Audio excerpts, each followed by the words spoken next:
They victus, suffering to the conquered. Ironic that I was now the one suffering. Not anything as pedestrian as physical pain, rather than the cruel jab of impotent anger.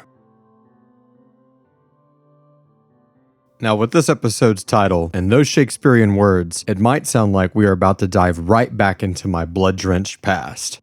And, well, we are. Just not in the way of my surgeries.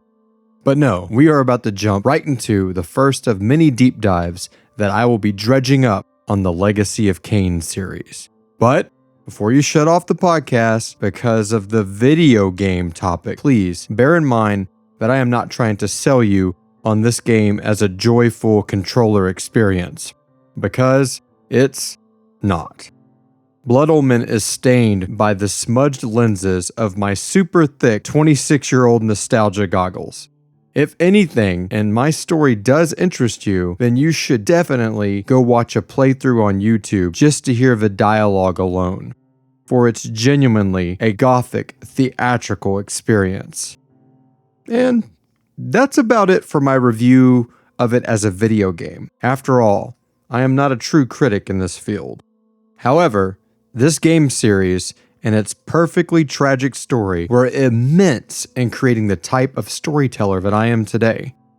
And if you stick with me as we walk through Nosgoth, I would like to tell you about Kain's first digital entry and how I found a kindred spirit within this fictional gray character. This is the first of many deep dive retrospectives on music, video games, movies, TV shows, and lots of other pop culture darkness that I will be embarking on. Now you can rest assured that you will leave with more than just some knowledge on a long dead franchise. You will receive my narrative surrounding their story and how it influenced my own story. Blood Omen Legacy of Kain needs to be a revenant from its own grown-over grave. So, if you like my take, I hope it gives you a reason to visit the first LOK headstone, where you can dig up the body for yourself. A story like Kain's may seem very simple at first, but as one quickly learns, it is told along a very intricate and detailed tapestry of deceit and deception. If you talk to my wife, she could unfortunately corroborate that I quote dialogue from these games, particularly the first one, almost daily. In fact, I do an annual rewatch of every one of the 5 games because I believe it keeps me sharp just to know that something like this was written. However, for my loved ones, it's probably one of the most annoying times of the year. There's Dad playing it in front of the TV, watching some 12-hour-long YouTube video over the next few days with the most awful-looking graphics in the world speaking in the most Shakespearean voices. The reason for this yearly madness goes beyond sharpening my creative writing chops. It's more of a psychological study of how I perceive the story now versus from the eyes of my 13-year-old self when I was first introduced. Like most of my tales here, Blood Omen will be a narrative reflection from my decades hence since point of view. I want people to remain anonymous when it comes to friends, family members, and a few others as they've accompanied me on the events within the stories of this podcast. I have also, in some cases, changed their names and relationships to the subject matter. However, their influence, for better or worse, will be told. So, as we have now established, because of the digital calcification of the human mind, it is impossible for this tale to be an actual recounting of events, though it is based on a true story. So, let's just call it a retrospective on a long-lost vampire story, now back from the dead, as told by me, Johnny Stitches.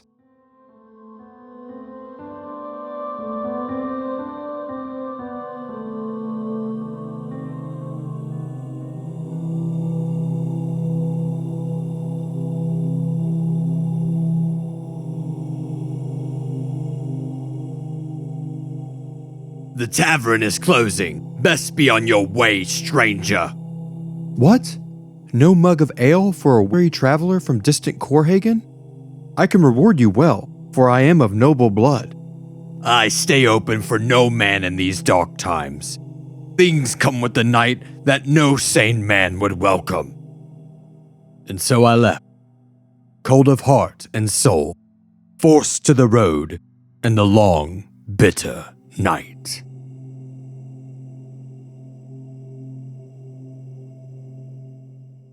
This exchange between the human Kain and the barkeep are engraved into my brain.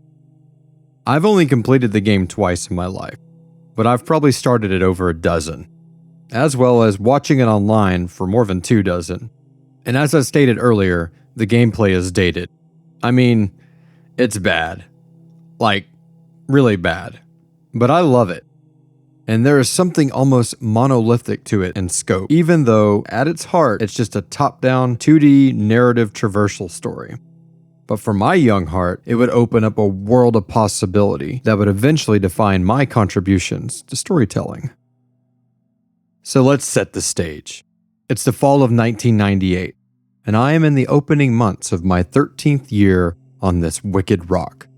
I just made friends with Andrew, a 15-year-old boy who had moved here from a bit further south towards Houston. He lived 5 houses down from me with his dad in an old garage that had been converted into an apartment, and his room was in the back. Andrew and his older friend Jason introduced me to many things, but one of the first of them I vividly remember was Blood Omen. What I can't remember is if the game was rented by one of them or if one of them already owned it. But I think it was new, because the intro was awe-inspiring to each of us. We were all 3 silently shocked the entire time during the 5+ minute opening narration, which is a small top-down 2D part where you play between 2 3D opening cinematics. That's what I quoted from earlier. I was the youngest, so I just stood there and witnessed as they started playing the first playthrough, passing the PS1 controller back and forth. I felt the cold cement floor underneath my tattered socked feet as the opening minutes turned into an engaging all-nighter. It was my first PM to AM gaming experience. But my second was The Legend of Zelda Ocarina of Time, which just further cements this game's place in the gallery of gaming greatness. The day-to-night cycle in Blood Omen Legacy of Kain was truly a significant phenomenon that I'd never seen in a game. Again, Ocarina of Time was not out yet, so I was blown away. The passing of time in the real world was about 15 minutes to the 24 hours in-game. Andrew and Jason tore through the game like Kain did to so many enemies and puzzles, and before long, our weekend was over, and they had completed the game. From Friday to Sunday, we witnessed so much of what Nosgoth had to offer, which equated to around 200 days in-game. That is not me being hyperbolic. It felt as if we had lived there, and I was ready to start the journey for myself. Unfortunately, I didn't own the game, let alone a PlayStation, and it would be over 2 years before I would hold my own PS1 controller. Now, it might feel like a trope or a constant reiteration in these stories of my childhood throughout my teenage years when it comes to my family's poverty, but I want to clarify it never really hampered my joy or happiness. But this was one of the very few times that it did. I really wanted a PlayStation, and if I hadn't seen Blood Omen, I wouldn't have cared less. My brother and I had received a together gift Christmas of 1997 that contained a Nintendo 64, and I was delighted with it, especially since my parents let me rent games very often since it was cheaper than buying them, and I had pretty much played every cartridge our local movie gallery had to offer and was ready to tackle the PlayStation disc aisle. However, I would not receive my first PlayStation until Christmas of 2000, so I had to be content with just being the third wheel at my friend Andrew's house, and that was one of the main reasons I was probably there more than I was at my own house. But I was not going to be content with waiting for my own Sony console, because at that time, it seemed like it was never going to happen. So, here we enter my first ever eBay purchase. which was a used copy of Blood Omen Legacy of Kain. So along with a little gray memory card, and becoming friends with Mitch, the 11-year-old grandson often visiting the third house down from mine, I could finally embark on my own journey to restore the pillars. It took me a month between my times on Andrew and Mitch's PlayStation, and it would have been much longer if I hadn't agreed to fix the little bearings that were messed up in Mitch's console. That repair I did for him gave me over a week with the console attached to my own TV in my own room, giving me a little taste of what was to come eventually.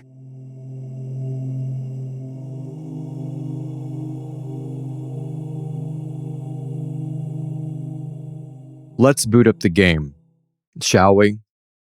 Okay, cool. I'll go get the case.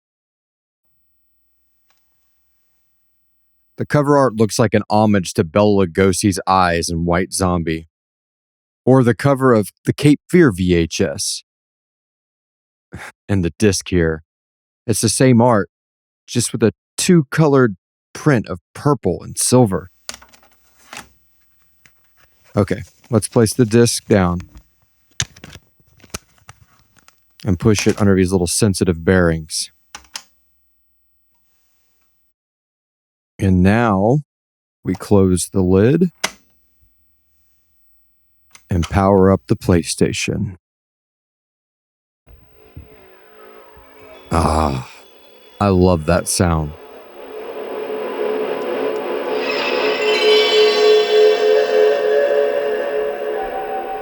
Time traveling.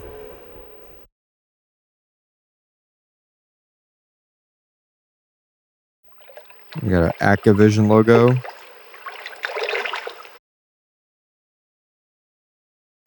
Crystal Dynamics.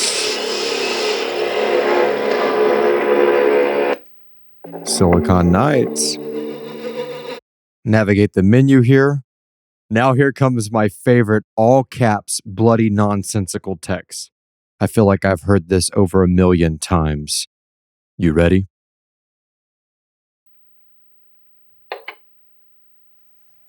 There is a magical operation of maximum importance.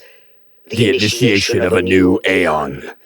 When it becomes necessary to utter a word, the whole planet must be bathed in blood.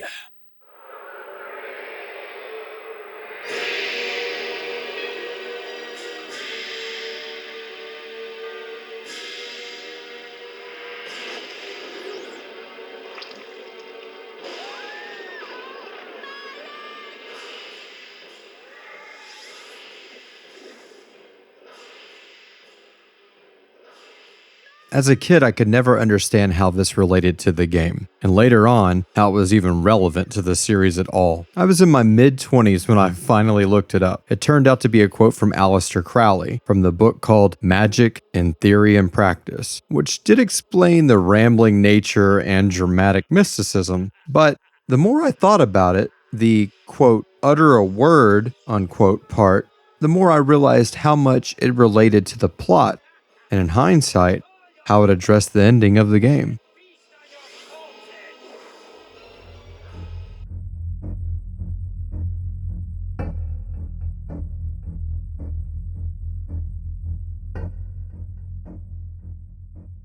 Speaking of the plot, we are at a point where I will hint at a few story spoilers for this 26-year-old game, but I will not be talking about any spoiler events from the future Legacy of Kain games, as those are not needed for this part of the entry. Kain is a vampire on a revenge mission back from the dead to kill his assassins. And though I just used the show's namesake, I promise that is not why I selected Blood Omen as my first pop culture deep dive. No, it's the vampire lore and how it was handled in this game. All the vampire tropes are here. Kain has the ability to change into a bat, travel. Well, it's more like a cauldron of bats, but still, it is very cool. And he can turn into a wolf, mist, and even disguise himself as a human. But he is not a human. That was forsaken, so he could gain the power to exact his revenge. And that revenge is carried out very quickly. Killing his assassins happens right after your first tutorial-like dungeon, which is just walking out of his elaborate mortal crypt. So, something that may have been the main plot of many stories or games is only breaking into the onion of layered intrigue that is Blood Omen. The game has a very Zelda-like progression system, as did many video games of that time. Each area comes with a quest to get an item or an ability to open up the next area of exploration. The story, though, the voice acting, that is what keeps one so intrigued in Kain's journey. Simon Templeton was perfectly cast as Kain, and he carries each future role with even more passion than the last. And Tony Jay is the voice of so many great characters in the 1980s and 1990s, from Rugrats to the Hunchback of Notre Dame, Mighty Max to Hey Arnold, and another few hundred roles that I don't have time to list here. Let's just say if you were a kid born between 1970 and 2006, chances are you heard Tony's voice live on TV. His distinct baritone voice led him to be cast in mostly villainous roles, and I believe his work in this series is his best, which is saying a lot. And Gunn is in the game as Ariel, the Balance Guardian. And yes, that is Skylar White, the leading lady in the hit TV show Breaking Bad. It's crazy, man. Such a great cast. I'm starting to find it funny that so many things that influenced my writing are just a few degrees, if not one, away from each other. Breaking Bad encapsulated storytelling, told in 1 to 5 seasons, and what could have gone for a dozen more gained my respect on so many levels. But most of all, the commitment to the start-to-finish storytelling. That inspired me very much. I did the same thing with my serialized audio drama Cybernicide. Tony Jay was the wise old Virgil in the TV show Mighty Max, which I brought up in my last episode, how much love I have for that series. There are even more to come once we hit the Soul Reaver games. But I digress. Back to Blood Omen.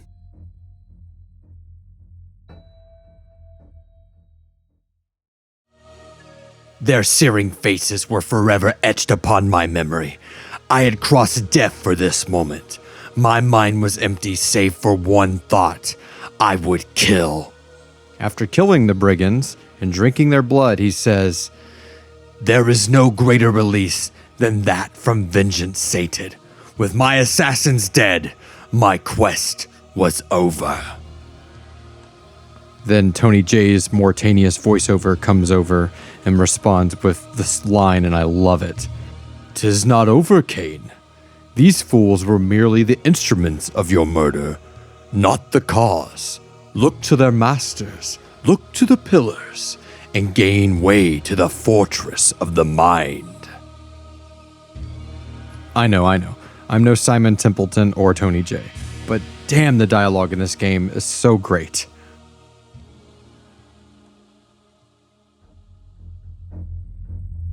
So now Kain realizes he is part of a much larger plot and heads to the Pillars of Nosgoth. The pillars, reach into the heavens of the world, and each of them are protected by their own guardian. However, the Circle of Nine, which is the name of the collective guardians, has recently been corrupted. Now Kain learns all of this and more from the deceased Balance Guardian Ariel. Here is a scene from that game's script. Only better because I'm going to read it. The pillars at night. Wind blows eerily through the solemn sentinels of marble and their other indescribable materials. Moonlight plays off the surfaces, leading the scene in eerie blue cast. The figure of a comely woman appears amidst the pillars, talking to herself it seems. Establishing shot from Kain's point of view. Long shot of Ariel disappearing behind a pillar. The camera follows her around the pillar while she talks. Ariel. Nebraptor, your madness has shattered our dreams and blinded you. Kain. Keep your distance, or I'll send you back to hell, spirit. There is nothing left of me to fear, vampire. I am only a shadow of my former self, Ariel, the balance of the Circle of Nine. Even so, I can provide the answers you seek. I seek only a cure. There is no cure for death, only release. You must destroy the sorcery that is now poisoning Nosgoth. Only then will you realize peace. The 9 of the Protectors of Hope were sworn to use their powers to preserve our world. Now, these pillars have been corrupted by a traitor. Ariel turns towards the camera to reveal her ravaged face. Flesh has been ripped away to reveal the naked to the bone beneath. Ariel. My murder at the hands of this beast drove my love Nabraptor mad. Now he spreads his misery and pain among the circle, crumbling the very foundation of Nosgoth. You must restore balance. You must right the pillars of Nosgoth. A hallucination of Nabraptor sewing his eyes shut floats semi-transparent in the moonlit air. Kain, with distaste. I care not for the fate of this world. Ariel fading out. Then for yourself, Kain. Beware the unspoken. Ariel fades to total transparency as her voice fades. Okay, that's the last time I will quote the game in this episode. Well, maybe, but I will try not to do it. Right, and anyway, let's move on.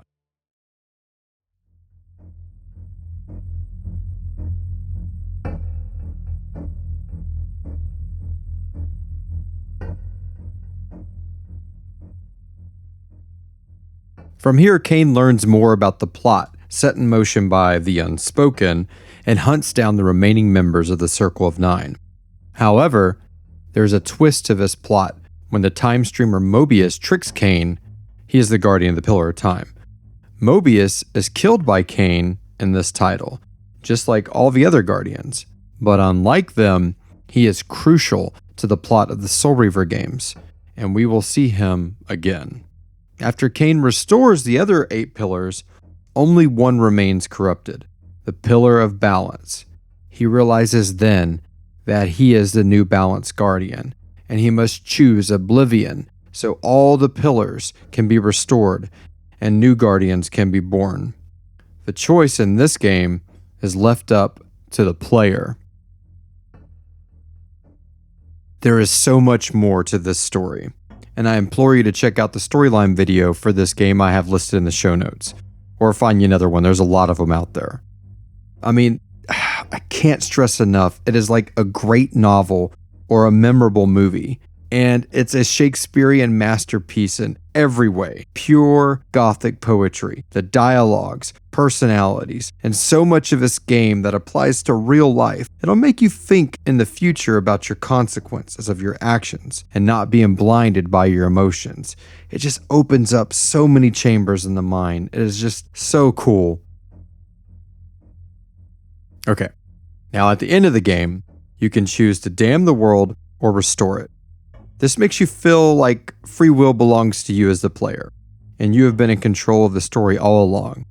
I chose to stay a vampire and curse the world, but I did a save right before so I could watch the good outcome too. That cutscene was alright, but I have to say the evil one was a lot cooler.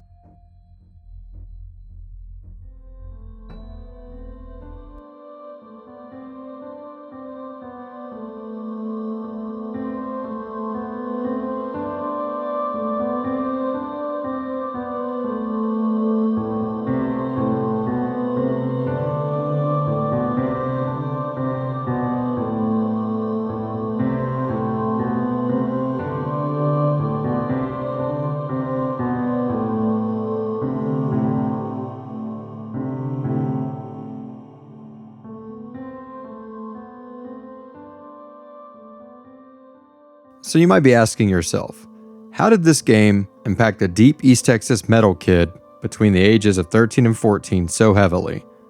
Or maybe, as I've been researching this, I'm asking myself that question. But I assure you, it wasn't just me. This game has stayed with almost everyone that has played it. Jeremy Johns, one of the internet's most trusted movie reviewers, quotes the Legacy of Kain series in a number of his movie reviews, and has an animated version of himself holding the Soul Reaver icon on a few of his social media sites. Closer to home, my best friend and his older brother have massive Legacy of Kain vampire clan tattoos on their backs. At his heart of darkness, Kain is a man who has been to death and back, to hell and beyond, just to feel wholly deceived by everything he thought he knew in his former life. And that, folks, is precisely how I felt during those ages.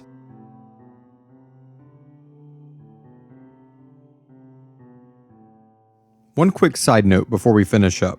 Earlier this year, 2022 if you're listening to this a lot later, the intellectual property for the Legacy of Kain series was acquired by new owners, the Embracer Group, through the purchase of Crystal Dynamics.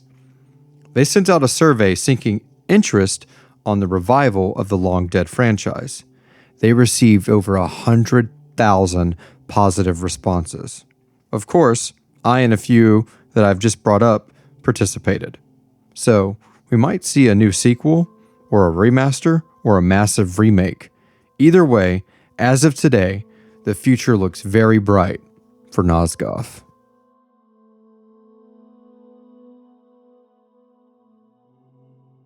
I told you earlier that I would not spoil any of the events of future games. But I think this is a good point that we might bring up the series as a whole plot-wise. Call it a sneak peek at future episodes. Kain and our next jawless protagonist are told free will is an illusion. Yep, that's right. The choice you make at the end of the game, Blood Omen, as a player, doesn't matter. So it's kind of a meta commentary on the free will concept. Or it's just a fact that there wouldn't be much of a sequel in a blessed and righteous Nosgoth world. No, Kain refused the sacrifice, and the first Soul Reaver game shows us what it's like traversing his dying empire. Beyond Soul Reaver's plot, Kain and our bitter blue rival spend lifetimes of pain and effort challenging the fact of illusionary free will, and I can't think of a better quest to be on than one for freedom from control. Truly masterful. Here's my last thought on the first Legacy of Kain entry, as it pertains to my own legacy. You see, I felt at the time I was introduced to this game that I was also baptized in blood and butchery as it pertained to my open heart surgery history, especially once I awoke from my second surgical experience, which I will explain in more detail in another episode. I, just like Kain, felt wholly deceived by everything I thought I knew in life before that 8-hour-long horrible experience. Most neighbors and fellow churchgoers had told me as a child, and then again as an angsty preteen, that it was all preordained or a divine test. In other words, an omen. An omen of blood.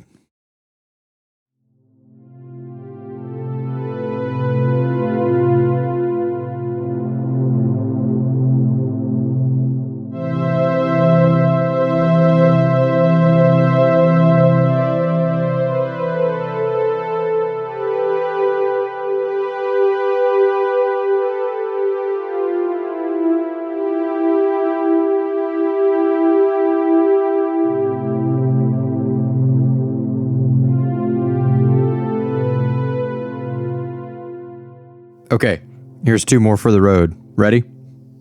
Alas, poor Nobraptor, I knew him well. Well, not really. That's when you get to click on the Raptor's head after you kill him and it's in your inventory. This is ultimately obviously making fun of their Shakespearean dialogue usage. I love it.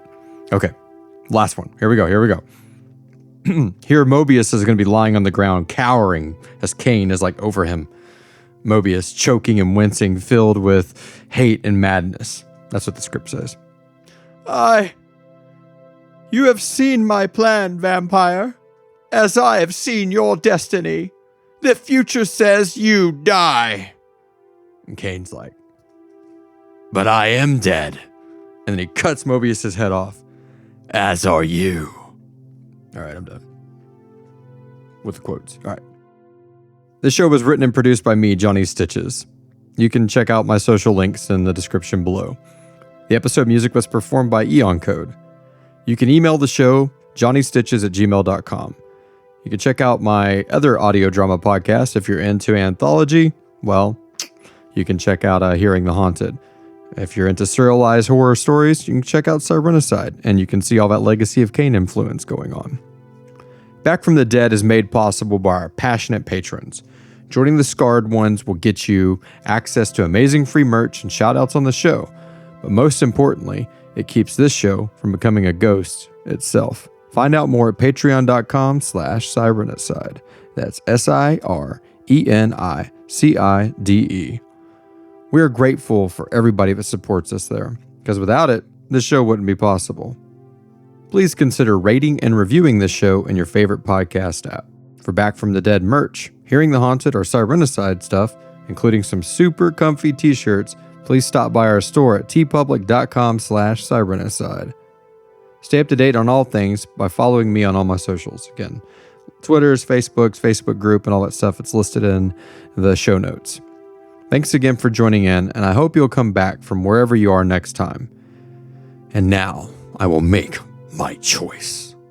All elements of Back from the Dead are copyright 2022 by Atrium Dynamics unless otherwise stated. Any duplication or use of this production without the written consent of Atrium Dynamics is prohibited. Please visit johnnystitches.com for more details.